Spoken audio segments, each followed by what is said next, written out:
Hello, everyone, and welcome.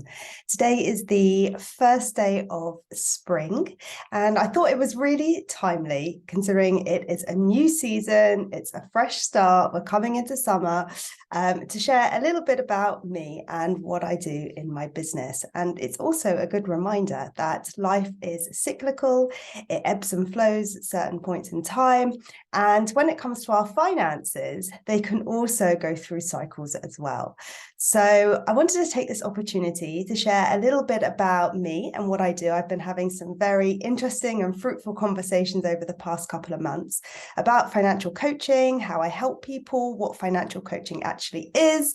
And I'd love to share with all of you on LinkedIn a little bit about me and how I got into doing what I'm doing now. So about 10 years ago, I was living abroad. And for those of you that already know, I lived abroad for about 10 years. 4 of those were in Dubai. And the rest of those were really traveling, backpacking. I worked a little bit as a dive master in Thailand, but I've also lived in Australia and I've traveled to over 45 countries, which doesn't feel like a lot in the traveler circle, but I appreciate that it's probably more than the average person. And I guess that's given me a lot of perspective in my own life. A lot of us earn money, but we are encouraged to spend it in this life.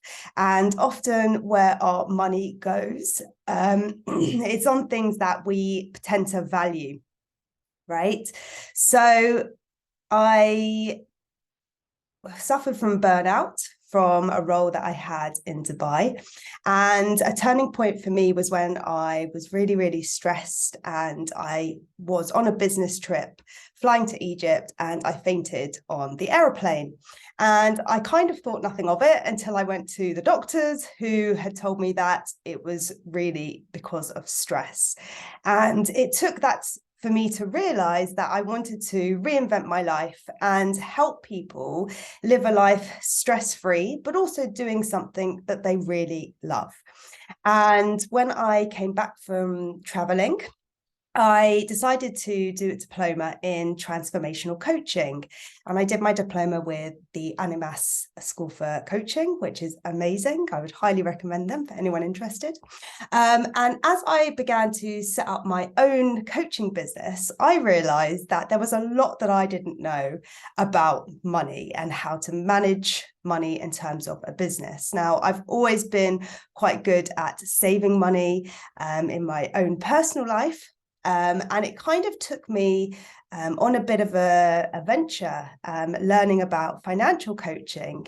And it turned out that a company at the time called Hatch, which is now Octopus Money Coach, were recruiting their first cohort of financial coaches in the UK.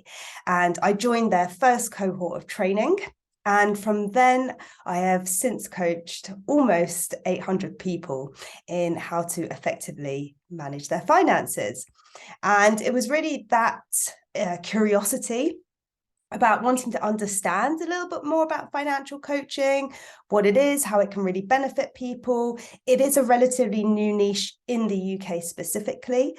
There is a lot of help for people who have a lot of money. So if you perhaps have more than £100,000 in savings, a financial advisor will most likely work with you and they might take your money, manage it for you and charge a fee to help you manage that money and advise you where to invest it. On the other end of the spectrum, if you are experiencing debt crisis, there are companies out there who will help support with debt crisis. But there is not a lot of support for people really in the middle. People who have an income are impulsively spending it sometimes.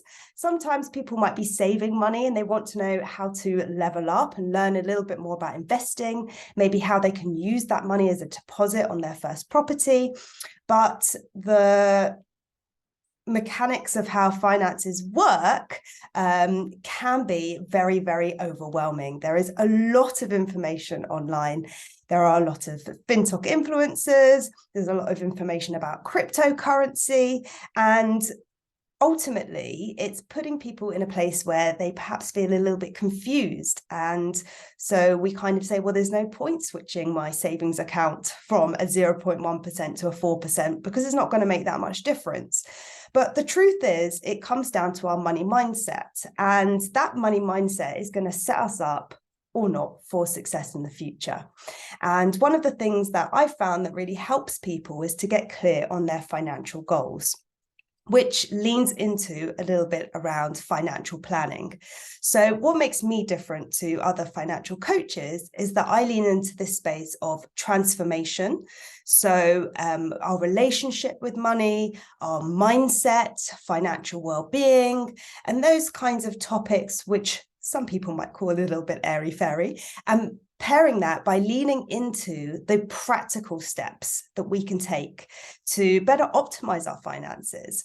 And sometimes it's not our fault. We're not taught this stuff at school. I certainly was not taught this stuff at school. I have learnt more on the job in the past 5 years than the rest of my life. And that helped me purchase my first property on my own.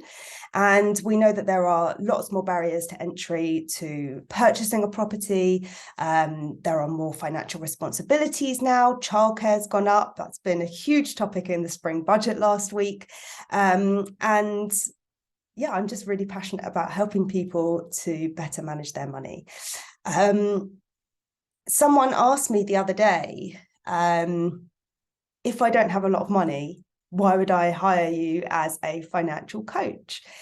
And the truth is, I charge, at the moment, I'm offering an introductory offer of £99 for a financial coaching session, which lasts 1 hour. And in that hour, I've helped people save more than £99. So the challenge is not about the £99. It's actually a bigger systemic problem that we are experiencing as a society. If people are struggling to pay £100 to pay an emergency bill tomorrow, then we have a bigger problem whether I can help you save more in the bigger context of your life. And this really stems from the mindset piece around our financial habits and beliefs. So we know, for example, that research has been done that once people start earning £75,000, it doesn't actually improve their emotional or financial well-being if they earn more than that.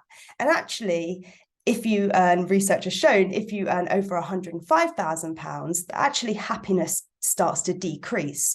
And so when we start to piece these things together, we realize that it's not necessarily about how much we earn, but it's how we spend, what we spend it on, and how we save, and how that money is going to help us reach our goals in future. Whether we want to retire early and spend time with grandkids, whether we want to go cruising or traveling around the world, playing golf, volunteering, whatever we see in our future lives. For a lot of people, there is a block, and we don't want to think long term. Someone said to me the other day, there are 3 things that people don't want to talk about: sex, finances, and death. And so I really want to break that barrier and start talking about money more openly. More conversations need to be had. It should not be a taboo topic. We all interact with money on a daily basis. We all have our own perceptions about money. And often it's not until people get into their 50s, 60s, 70s thinking about retirement that they actually start talking about money. And so it's really important that we start encouraging these conversations a lot earlier in life. I know for myself, and the story that I've just shared with you today, that if I had known what I know now, I probably would have started investing 15 years before I actually got into investing. Now, that's not to say that my money would be worth more than it is today, because we know that the stock market fluctuates. But it's simply being educated enough and having the right toolkit and setting up a system that works for you and the way that your income comes to you into your bank accounts. For some people, you might be on a paycheck, so you know exactly what you're getting each month. For other people, you might be on commission, you might get bonuses, you might be self-employed, you might be an entrepreneur, so you might not have that clarity around where your next income is going to come from. And that is totally fine. It's getting comfortable with the uncomfortable and being able to have those skills to manage it, because life always is fluid and it goes up and down. And that brings me back nicely to the first point that I made, that the seasons are changing. So if you have been thinking about making a change in your financial life, I hope that part of my story today has inspired you on some level. And if you do think that more conversations like this should happen around money, then please do reach out, drop me a message on LinkedIn, drop me a DM, and I hope to see you all soon.